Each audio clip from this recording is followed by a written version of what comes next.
Hawks fans, I gotta touch on this. I just got to. I understand that everybody's opinion, they're entitled to it. They're subjective to it. I understand players got to get better, but this is genuinely insane.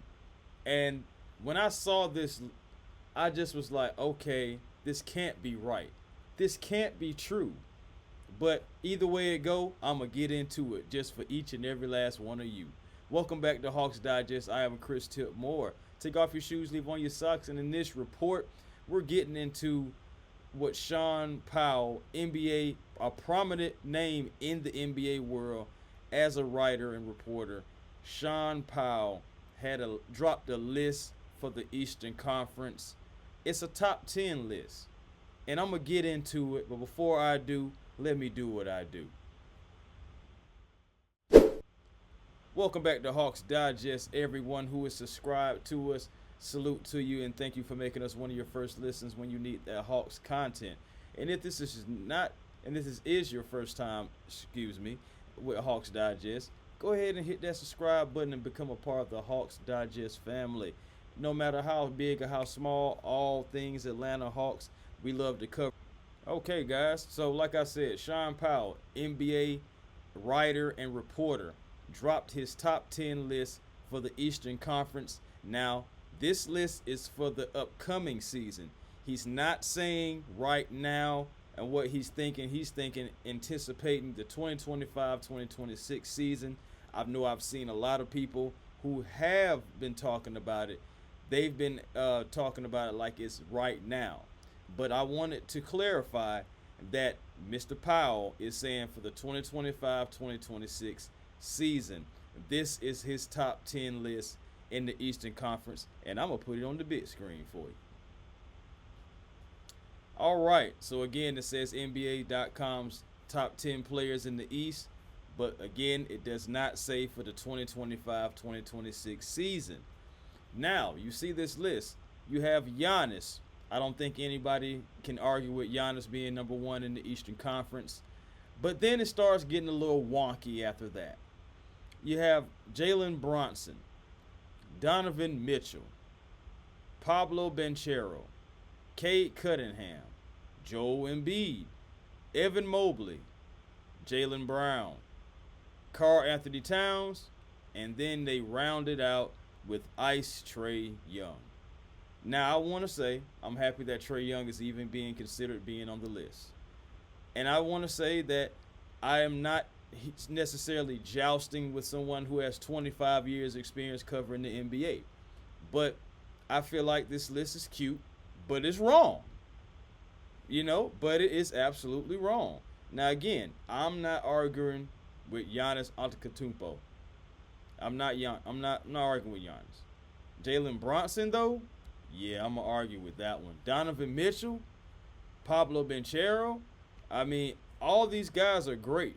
This list is a solid list overall, but I can't put Karl Anthony Towns in front of Trae Young.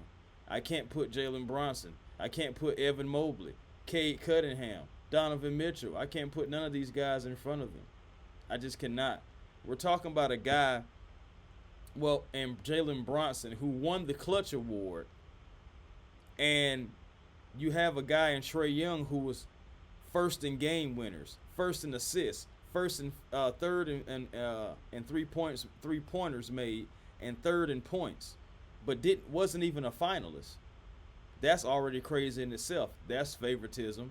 Also, I definitely believe that outside of favoritism, it is absolutely repugnant to just think about you want to base it off of wins and losses. It's got to be more than just wins and losses, and it got to be more than just scoring. Those factor in, but it's got to be more. I'm just saying, what about facilitating? What about making your teammates better? What about the clutch points and everything like I just said? Trae Young being first in this and first in so many of those categories, not even getting nominated. Then you have Evan Mobley, somebody who shouldn't even have been in the Defensive Player of the Year conversation, not as much as Dyson Daniels. Okay, I don't want to disrespect anybody. All right, I'm not gonna say Evan Mobley didn't deserve to be in the conversation, but I still can't put him ahead of Trae Young. Cade Cunningham is on the rise. He is, man, he's a force, and he's going to be a force. Him and Pablo are going to be a force moving forward. But again, the things that Trae Young can do for this team are just things that Cade and Pablo cannot. Donovan Mitchell, he's not as clutch as Trae Young. And I fool with Donovan Mitchell, but he's not as clutch as Trae Young. Honestly, I believe Trae Young should be at least about 5th on this list. I think that would be safe. He should be at least in the top 5, and everybody else can just fall wherever they lie. Again, Giannis would be number 1. I've seen people put Joel Embiid at number 2. Now, that's subjective, because Joel Embiid may be on his way out the door. But at the end of the day, outside of being a rage-baited, Hawks fan, I want to say he at least needs to be in the top 5. Now, Jaylen Brown, you can make an argument because with Jason Tatum being out, that's going to be mostly Jaylen Brown's team. Now, if he can put the team on his back, it's a possibility he can put him in that top 5 list.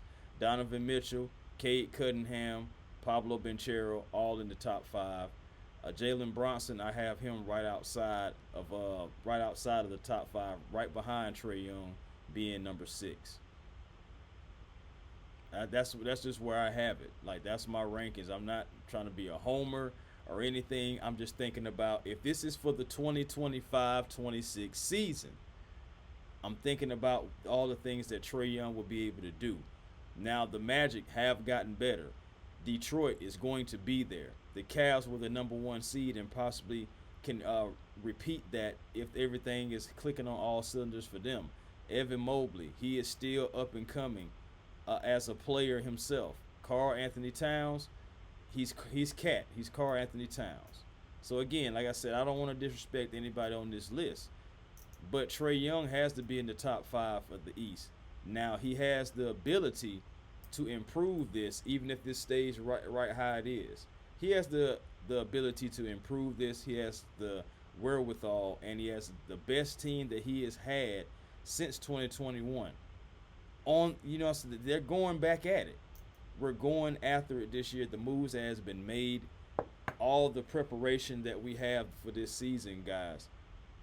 I just can't see Trae Young not being in the top 5. This right here, like I said, nice list, cute list, but it's wrong to me. I'm sorry, Hawks fans. I'm sorry for anybody who sees this who be like, oh, man, this is a delusional Hawks fan. Nah, not at all. I just watch basketball, and honestly, overall, like I said, everybody on that list, I can't complain. What I can complain about is Trae Young being at number 10 when I'm looking at guys who he's not only going to be better than this coming season, but also guys who he's going to be more available than some of those guys that are on that list. I love Jalen Brunson. I know he's a Knick, but before he was a Knick, he was a Dallas Maverick, and I just was like, if he can get away from Luka, he's going to show his worth. And he's doing that in New York. Not better than Trae Young. At the end of the day, overall body of work, not better than Trae Young. People talk about defense. Bronson's no defensive specialist, and he gets cooked too. So, with that being said, nice list, but I got to say, that was genuinely insane, Mr. Powell. I can't agree. Respectfully, of course, always. No disrespect at all. But until next time, guys, I just had to get that out and talk about that. Let me know your thoughts in the comments. As always, please, whether you're a member of Hawks Digest or not, let me know your comments. I always love to exchange, some conversations with you guys. So please, humor me. Get us a new list. Trae Young should be top 5 in our Hawks.